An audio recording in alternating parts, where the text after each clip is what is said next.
All right, hello everyone. This section that we're going to look at is dealing with trigonometry. Now, trigonometry is something that is foreign to a lot of students. Okay, this may be the first time you're seeing this, but I promise you it's not something that I think you'll struggle too much with. And I'm here to help if you need it. Okay, I want you to be able to trust that I'm going to be able to get you through this. So, trigonometry is the study of triangle measures. Okay, now we talk a lot about ratios. And you're going to see what are called trig ratios here. So trig ratio is the ratio of the lengths of two sides. Now, depending on the two sides, they have specific names. Okay, so we're going to be looking at right triangles in this section. And so in this right triangle, you've got an angle.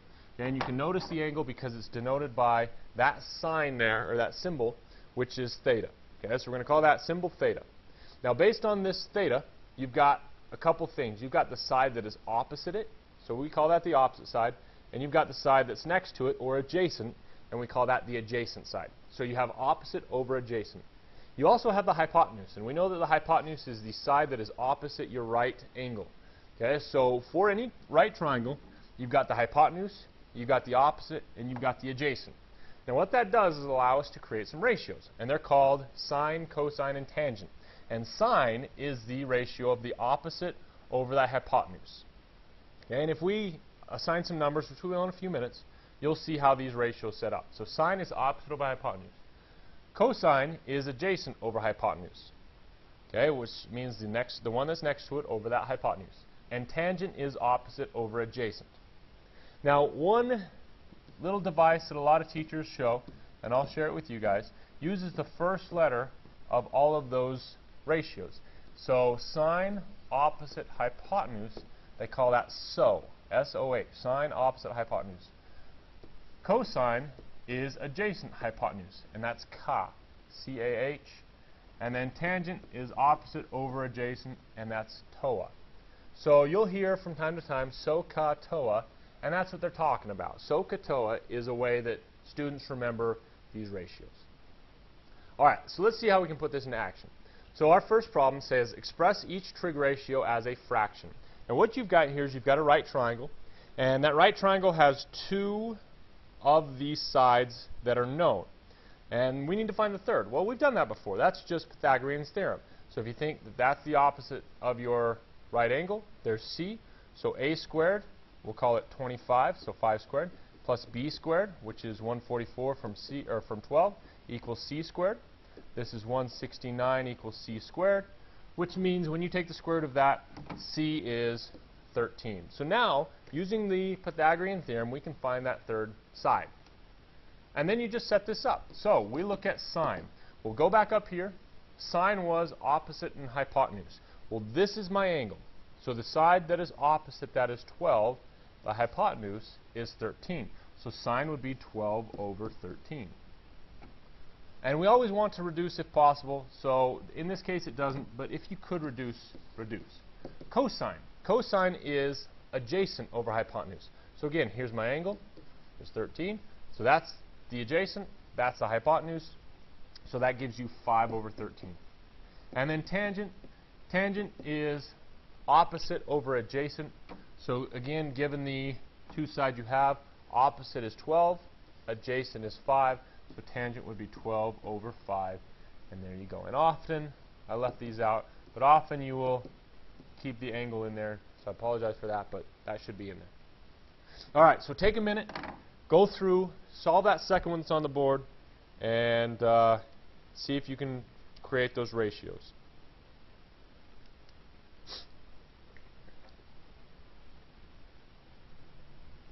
All right, so hopefully you took a second, pause the video, see what you ended up with. Using Pythagorean's theorem, you got 7 squared plus 24 squared equals C squared. Work that out, and you get 25. All right, so for sine. Sine of theta is opposite over hypotenuse. Well, here's our angle now. Opposite of 7, hypotenuse is 25, so you got 7/25. All right, cosine. Cosine is adjacent over hypotenuse. So adjacent is 24, hypotenuse is 25, so that's 24/25. And then finally we have tangent. Tangent was opposite over adjacent, so opposite was 7, adjacent was 24, so I got 7/24, and there you go. So those are the basic trig functions given those side ratios. All right, the next thing we want to be able to do is to see how this helps out with a special right triangle. Now this one says use the special right triangle to express the tangent of 30 degrees as a fraction. All right, so I've got my right triangle here, special right triangle. And because it says 30 degrees, I'm going to say that this is a 30, 60, 90 triangle.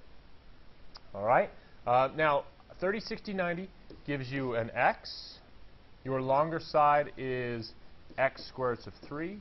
And your hypotenuse is 2x. And we looked at that in the last section, so hopefully that kind of rings a bell. So tangent of 30. Well, here's my 30. Tangent is opposite over adjacent. So you would say that tangent of 30 degrees equals opposite, which is x, over adjacent, which is x squared roots of 3.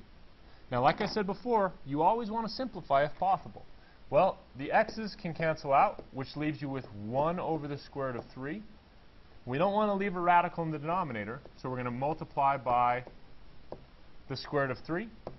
Now, 1 times the square root of 3 gives you the square root of 3. Square root of 3 times the square root of 3 is the square root of 9, or just 3. So you can see here that the tangent of 30 degrees is the square root of 3 over 3, and there you go. And these ratios become very common. You're going to use them a lot in this trig area. So kind of understand how we looked at that one. Now, the next one is the 45, 45, 90. So again, I've got my triangle here. Here's my right angle. That means that this is 45 degrees, this is 45 degrees, and they want us to find the cosine. Well, in a 45, 45, 90, remember those two are the same, and your hypotenuse is square root of 2 times more. So cosine of 45, and in this case, notice we've got 2 of them. It doesn't matter which one you choose, so we'll go with this one. Equals adjacent, which is x, over hypotenuse. So x over x square roots of 2. And now you simplify. So when you simplify something like this, your x's cancel. I'm left with 1 over the square root of 2. I multiply by the square root of 2 over the square root of 2, which gives me a square root of 2 over the square root of 4, or 2. And so the cosine of 45 is the square root of 2 over 2. All right, there you go. Now, what we're going to be able to do is we're going to be able to apply this. Okay, so here we go. We're going to bring our calculators in. Now, one thing I want you guys to be aware of and make sure is if you're using a graphing calculator, check your mode. There's a button at the top that says mode, and if you need some help with this, contact me or get online or look at your manual. You've got to make sure that you're in the correct mode for this. But you have to be in degree mode, and that's really important. Okay, so it says here that you can use this to show many things. So let me give you an example. This picture of this right triangle is a wheelchair ramp. Okay, so you've got a 24-foot wheelchair ramp that makes a 3.5 degree angle with the ground. Okay, you want to know if this is up to code, 1, but you also want to know how high does this reach. So we're looking for x. Well, let's think about what we've got. We've got this angle, we've got this side, which is your hypotenuse, and we're looking for this side, which, based on my angle, is the opposite. So I've got my opposite and my hypotenuse, which we've seen as sine. So I've got sine of my angle is equal to the opposite, which is x, over the hypotenuse, which is 24. And so now you take in your calculator and you do the sine of 3.5. Okay, again, it's really important to know that this is in degrees, and you end up with 0.061 equals x over 24. Now, how do we solve something like this? Well, this is just a ratio. So if you think of this as a ratio, that could be over 1. You can cross multiply. So x equals 24 times your 0.061, and you get an x value of 1.47 feet. So what this says is that if you have a ramp that's 24 feet long and you set it at 30.5 degrees, that will go up 1.47 feet. And if you think about how stairs are built or even ramps are built, this could be very important, because if it's something that's too steep, it's not going to work. So you may have to adjust some things. Now, using this same idea, I would like you guys to try and find this pictures here. We're going to find the x as well as the y. So pause the video, see what you guys can do with this.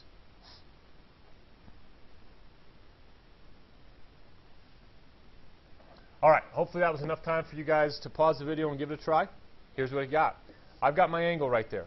Okay, based on this angle, I've got an opposite, and I've got a hypotenuse here, and I've got the adjacent there. So that's my adjacent, this is my opposite, this is my hypotenuse.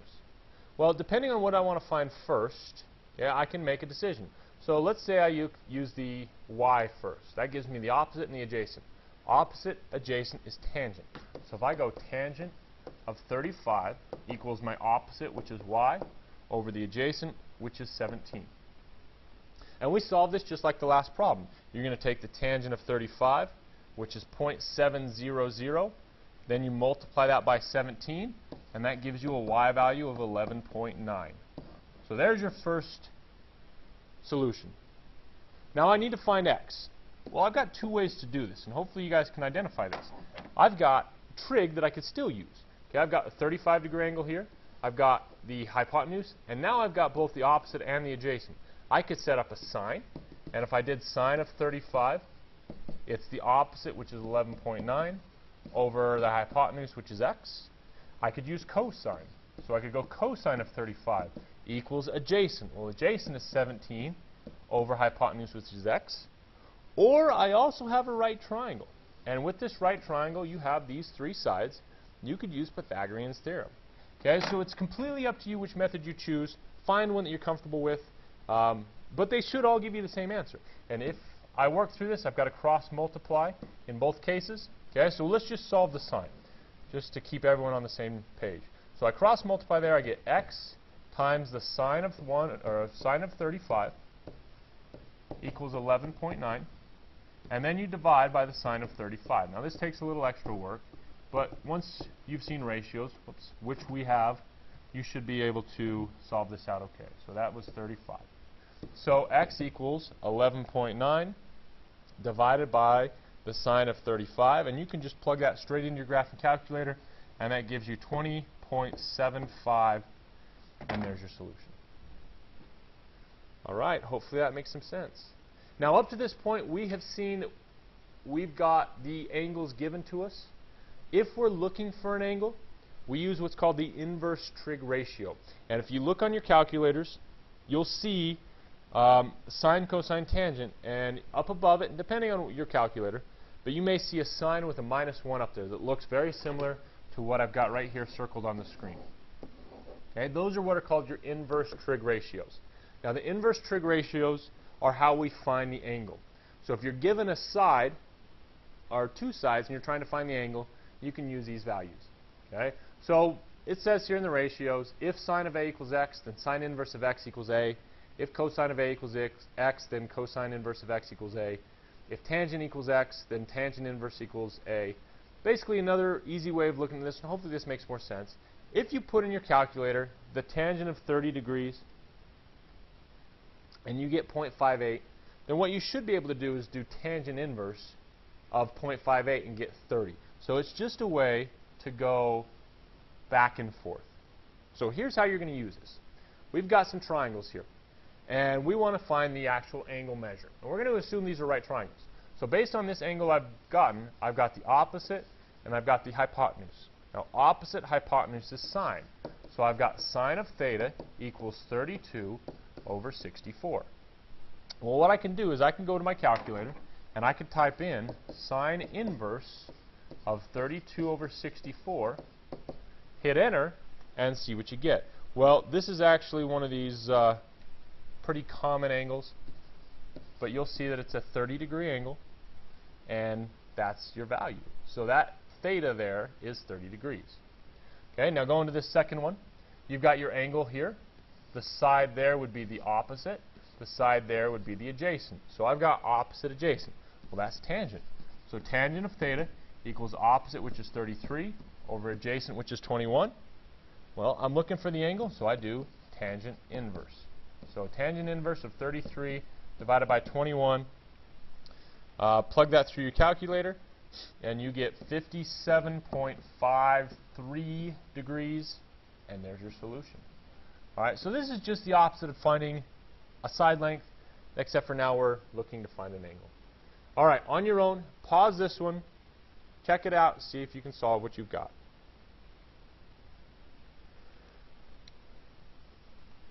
Okay, let's see what we ended up with.